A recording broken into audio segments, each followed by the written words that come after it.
Greenland প্রশ্নে যুক্তরাষ্ট্রের সাথে ডেনমার্কের চলমান উত্তেজনা নিয়ে কূটনৈতিক তৎপরতা অব্যাহত রয়েছে। আর্কটিক দ্বীপটি অধিগ্রহণে ট্রাম্পের আগ্রহ থেকেই টানাপোড়েনের সূচনা। এ নিয়ে ওয়াশিংটনের শীর্ষ কর্মকর্তাদের সাথে বৈঠক করেছেন ডেনমার্কের পররাষ্ট্রমন্ত্রী লার্স লোকে রাসমুসেন।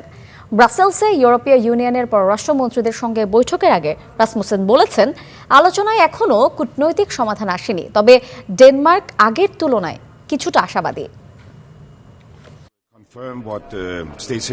গ্রিনল্যান্ড ইস্যুতে আমরা গতকাল ওয়াশিংটনে প্রথমবারের মতো উচ্চ পর্যায়ের জ্যেষ্ঠ কর্মকর্তাদের সাথে বৈঠক করেছি।